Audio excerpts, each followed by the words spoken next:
അത് നിങ്ങളാണ് ചർച്ച ചെയ്യുന്നത്. പാർട്ടിക്കകത്ത് ഒരു ചർച്ചയും നടക്കുന്നില്ല. ഒരു ചർച്ചയും KPCC പ്രസിഡന്റ് മാറ്റുമായിട്ട് ഞാൻ ഇന്നലെ ചാനലിലാണ് ഞാൻ അറിയണ്ടേ അങ്ങനെ ഒരു ചർച്ച നടക്കണ്ടേ? ഒരു ചർച്ചയും നടക്കുന്നില്ല.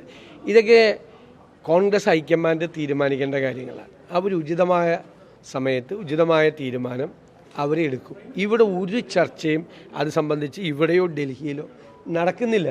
ഞാൻ അത്ഭുതപ്പെട്ടു. ഇന്നലെ മിനിയാന്ന് KPCC യോഗം കഴിഞ്ഞുള്ളൂ. ഇന്നലെ രാവിലെ വാർത്തയാണ് കംപ്ലീറ്റ്. അങ്ങനത്തെ ഒരു സംഭവം ഇല്ല. ഇപ്പോൾ അല്ല, അതെനിക്കറിയില്ല. നിങ്ങൾ വാർത്ത കൊടുക്കുന്ന നിങ്ങളാണ് പറയേണ്ടത് എവിടെ നിന്ന് കിട്ടിയെന്ന്. അല്ല, അത് ഈ കേരളത്തിൻ്റെ മാത്രമല്ല, കേരളത്തിൻ്റെ ഇലക്ഷൻ നടക്കാൻ പോണ ബീഹാറിലെ, ബംഗാളിലെ, ആസാമിലെ എല്ലാം ഓരോ ദിവസമായിട്ട് നടക്കും. ഓരോ സമയമായിട്ട് നടക്കും. പ്രധാനപ്പെട്ട ലീഡേഴ്സിനെ ഡൽഹിയിലേക്ക് വിളിപ്പിച്ചിട്ട് അത് എങ്ങനെയാണ് തെരഞ്ഞെടുപ്പിൻ്റെ കാര്യങ്ങൾ, അതിൻ്റെ ഒരു റോഡ് മാപ്പ് നിശ്ചയിക്കുന്ന. ഒരു വർഷം മുമ്പ് അങ്ങനെ ACC ചെയ്യും. എല്ലാ സംസ്ഥാനങ്ങളെയും വിളിപ്പിച്ചിട്ടുണ്ട്. അത് നിങ്ങൾക്കത് അറിയാം. എന്നിട്ട് ഇത് കേരളത്തിലും മാത്രമേ ഇവിടുത്തെ എന്തോ പ്രശ്നമുള്ളതുകൊണ്ട് സംസാരിക്കും. അതെല്ലാ ഈ അടുത്ത വർഷം 2026 ഇലക്ഷൻ നടക്കാൻ പോകുന്ന എല്ലാ സംസ്ഥാനത്തെയും നേതാക്കളെ ഡൽഹിക്ക് വിളിപ്പിച്ചിട്ടുണ്ട്. നിങ്ങൾ എല്ലാ ദിവസവും ഈ കോൺഗ്രസിൽ തർക്കമാണ്, കോൺഗ്രസിൽ ബഹളമാണ് എന്ന് പറഞ്ഞാൽ ഓരോരുത്തരും ഓരോ ദിവസം വാർത്ത കൊടുക്കുകയാണ്. ഞങ്ങളുടെ കൂട്ടത്തിൽ ഒരു തർക്കമില്ല. ഒരു പാർട്ടിയിലുള്ള തർക്കവും ഞങ്ങളുടെ പാർട്ടിയിലില്ല. അങ്ങനെ ആരും വിചാരിക്കണ്ട. അല്ല, അദ്ദേഹം വേറൊരു വിഷയത്തിൽ അദ്ദേഹം അഭിപ്രായം പറഞ്ഞതല്ലേ, അതിനെന്താ? അദ്ദേഹം ഒരു വിഷയത്തിൽ അദ്ദേഹം അഭിപ്രായം പറഞ്ഞു.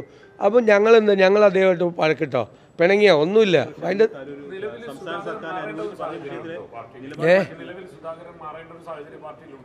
ബെസ്റ്റ് നല്ല ചോദ്യം. എന്നിട്ട് ഞാൻ അതിന് മറുപടി പറഞ്ഞിട്ട് അത് കൊടുക്കുമെന്ന് വിചാരിച്ചിട്ടാണ്.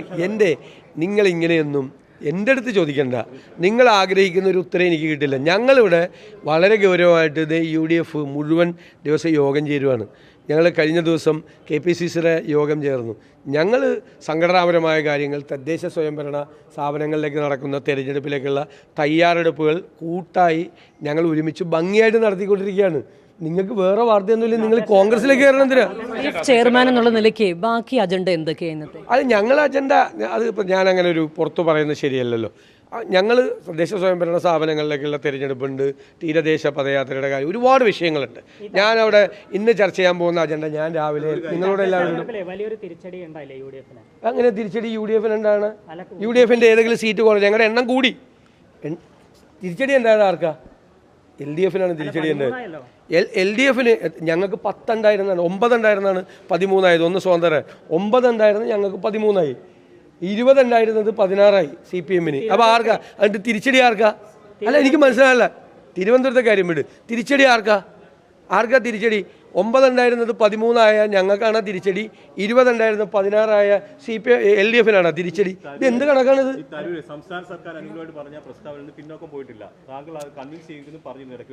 അതൊക്കെ ഞങ്ങളുടെ പാർട്ടിക്കകത്ത് അതൊക്കെ നിങ്ങളോട് പറയേണ്ട ആവശ്യമില്ല. ഞങ്ങൾ തമ്മിൽ സംസാരിക്കും. ഞാൻ പറഞ്ഞല്ലോ, നിങ്ങൾ ഇതൊന്ന് രാവിലെ നല്ലൊരു ദിവസമായിട്ട് രാവിലെ എൻ്റെ നിന്ന് കോൺഗ്രസിനെതിരായിട്ടോ UDFനെതിരായിട്ടോ അല്ലെ ഏതെങ്കിലും നേതാക്കന്മാർക്കെതിരായിട്ടോ ഒരു വാർത്ത കിട്ടൂല.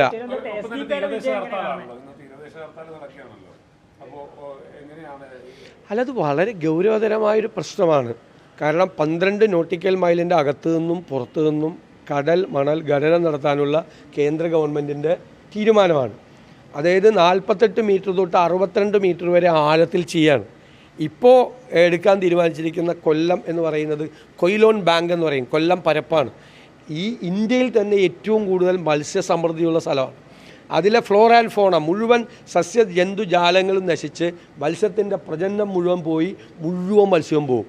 മാത്രമല്ല അവിടെ വലിയ ധാതു നിക്ഷേപമുണ്ട്, ഇൽമനൈറ്റ് റൂട്ടയിലുണ്ട്. വലിയ കച്ചവടമാണ് നടക്കുന്നത്. 745 ദശലക്ഷം ടണ്ണ് ആണ് കേരള തീരത്തുണ്ടെന്ന് പറഞ്ഞിരിക്കുന്നത്. ഈ മണ്ണ് 1 ദശലക്ഷം ടണ്ണിന് 4700 കോടി രൂപയാണ്. 10,000 കോടി രൂപയുടെ കച്ചവടമാണ്. അതിന് സംസ്ഥാന ഗവൺമെൻറ് കൂട്ടുനിന്നിട്ടുണ്ട്. ഇവിടെ റോഡ് ഷോയുമായിട്ട് മൈനിങ് വകുപ്പിൻ്റെ ആളുകൾ ഇവിടെ വന്നപ്പോൾ അവർക്ക് എല്ലാ സൗകര്യങ്ങളും ചെയ്തു കൊടുത്തത് സംസ്ഥാന ഗവൺമെൻറ്റാണ്. സംസ്ഥാനത്തെ വ്യവസായ സെക്രട്ടറി അടക്കം അതിൽ പങ്കെടുത്തിട്ടുണ്ട്. അവർ ഈ മൈനിങ്ങിന് വേണ്ടി വന്നവർക്ക് കേരളത്തിൻ്റെ പൊതുമേഖലാ സ്ഥാപനമായ KMML നിന്ന് അവർക്ക് പണം കൊടുത്തിട്ടുണ്ട് ചിലവിന്.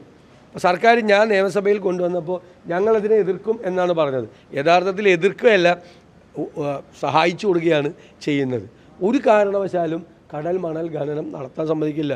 ലക്ഷക്കണക്കിന് വരുന്ന മത്സ്യത്തൊഴിലാളികൾ പട്ടിണിയിലേക്ക് പോകും. പാരിസ്ഥിതികമായ ആഘാതം ഉണ്ടാവും. കാരണം കേരളത്തിൻ്റെ തീരപ്രദേശങ്ങൾ കടലെടുത്തുകൊണ്ടിരിക്കുകയാണ്. നിങ്ങൾ ഇപ്പോൾ കാണുന്ന വീട് അടുത്ത മൺസൂണിൽ കാണില്ല.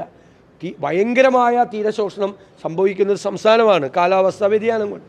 ആ സംസ്ഥാനത്തിൻ്റെ അതിർത്തിയിൽ ഇത്രയും ആഴത്തിൽ 60 മീറ്ററൊക്കെ ആഴത്തിൽ മണലെടുത്തു കഴിഞ്ഞാൽ ഉണ്ടാകാവുന്ന ആഘാതം തീരപ്രദേശത്തുണ്ടാകും. ഒരു കാരണവശാലും ഞങ്ങൾ സമ്മതിക്കില്ല. അല്ലേ? ഇല്ലില്ല, ഞങ്ങൾ അത് ഞാൻ പറഞ്ഞില്ല, അജണ്ട എല്ലാം സംസാരിക്കാൻ ഉള്ളൊരു ചെറിയ വിഷമമുണ്ടില്ല. ഞാൻ പറഞ്ഞത്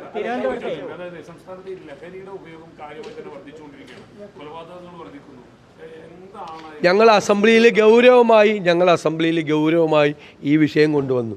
വളരെ ലാഘവത്വത്തോടു കൂടി ഒരു മറുപടിയാണ് തദ്ദേശ ഈ എക്സൈസ് മന്ത്രിയുടെ ഭാഗത്തു നിന്നുണ്ടായത്. എല്ലാം ഓക്കെയാണെന്നാണ് അദ്ദേഹം പറഞ്ഞത്. കേരളത്തിൽ ഒരു കുഴപ്പമില്ല. എൻ്റെ കുറേ ഓൾ ഇന്ത്യ സ്റ്റാറ്റിസ്റ്റിക്സ് പറഞ്ഞു കേരളം അപകടത്തിലാണ്. കേരളത്തിൻ്റെ ഫസ്റ്റ് പ്രയോറിറ്റി ലഹരിമരുന്ന് വ്യാപനം തടയുന്നതിലാണ്. എൻഫോഴ്സ്മെൻറ്റ് പരാജയമാണ്.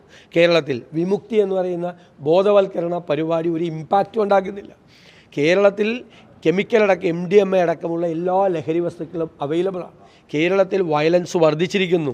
നേച്ചർ വയലൻസിൻ്റെ അക്രമത്തിൻ്റെ സ്വഭാവം മാറിയിരിക്കുന്നു. കുടുംബങ്ങളിൽ പോലും ആളുകൾ മറച്ചു വയ്ക്കുകയാണ്. സ്ഥാപനങ്ങളിൽ, കുടുംബങ്ങളിലൊക്കെ നമുക്ക് പുറത്തു പറയാൻ പറ്റാത്ത രീതിയിലുള്ള ഗുരുതരമായ വിഷയങ്ങൾ ലഹരിമരുന്ന് കൊണ്ട് ഉണ്ടാകുന്നുണ്ട്.